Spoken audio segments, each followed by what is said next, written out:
তো ভারত কি বাংলাদেশকে বিপদে ফেলতে চায় এই শীর্ষক আজকের এই সভার সম্মানিত সভাপতি রিপন ভাই।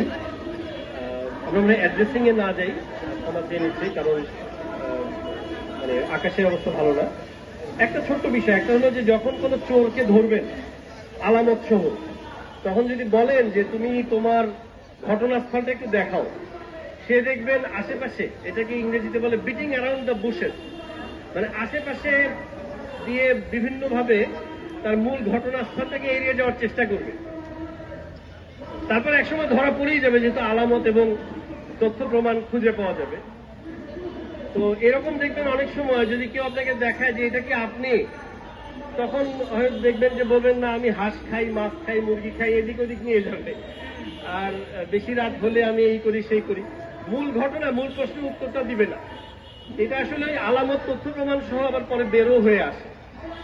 এই কারণেই এই ফ্যাসিস্ট মাফিয়া যখন পালালো, প্রথমে দেখানোর চেষ্টা করেছিল, সে কিন্তু বিভিন্ন জায়গায় চেষ্টা করলো যে আমেরিকায় যাওয়া যায় কিনা, ইউরোপে যাওয়া যায় কিনা, বিভিন্ন দেশে দেখালো যে এগুলো জায়গায় সে চেষ্টা করে আসলে ব্যর্থ হয়েছে।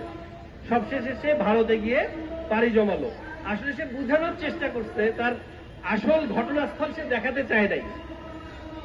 তো সে তো ভারতকে অনেক কিছু দিয়েছে।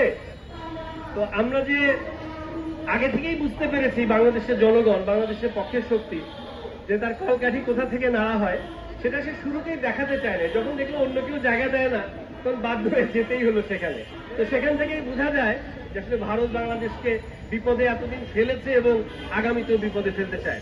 ছোট্ট একটা বিষয় শেষ করে দিই, কারণ বিজ্ঞ বক্তারা বক্তব্য রাখবেন। সেটা হলো, আসলে এই ভারত দীর্ঘ সময় দেখেছে এই জাতিকে আসলে বিভাজন করাটা সবাইকে আসলে কেনা যায় না। একটা বড় অংশকে এরা অনেক চেষ্টা করেও কিনতে পারে নাই। তাহলে ডিভাইড অ্যান্ড রুল, সেই যে প্রাগৈতিহাসিক যে পদ্ধতি, এটাই জাতিকে কিভাবে করা সম্ভব, এই চিন্তা মাথায় রেখে সুদূর প্রসারী চিন্তা থেকে এরা দিয়েছে হলো প্রপোর্শনাল রিপ্রেজেন্টেশন। আমি এটাকে বলি প্রজেক্ট রিহ্যাবিলিটেশন, আসলে পুনর্বাসন প্রকল্প, আওয়ামী পুনর্বাসন প্রকল্প। খেয়াল করে দেখবেন এই পিআর কিন্তু তারা নিজের দেশের জন্য করবে না। কেন করবে না?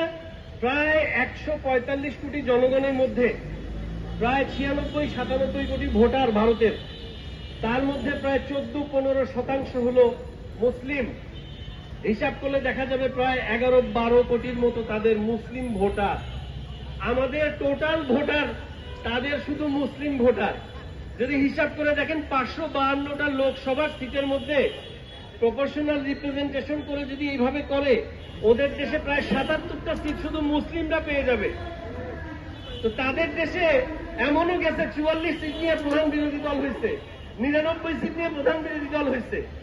তো যে জিনিস তারা তাদের দেশে বিভাজনের সংখ্যা মনে করে, ওই জিনিস তারা বিভাজনের জন্য আমাদের দেশে দিয়েছে। এই প্রায় 18 কোটি জনগণের এই বাংলাদেশে প্রায় 1 কোটি ভোটার রয়েছে সনাতনী ধর্মাবলম্বী। এখানে যদি আপনি এই বিভাজনের রাজনীতি সাম্প্রদায়িক রাজনীতির দিকে ঠেলে দেওয়া যায়, তাহলে এখানেও প্রায় আপনার প্রায় 24টা সিটের মতো তারাই পেয়ে যাবে। তো এই কারণে বলতে চাচ্ছি যে আমরাও কিন্তু 29 সিট নিয়েও বিরোধী দলে ছিলাম। তো শুরুতেও যদি এভাবে সাম্প্রদায়িক বিভাজন করে দেওয়া যায়, একটা সময় বিভাগীয় বিভাজন হবে। চট্টগ্রাম বলবে আমার পিয়ার আমার, উত্তরবঙ্গ বলবে আমার পিয়ার আমার।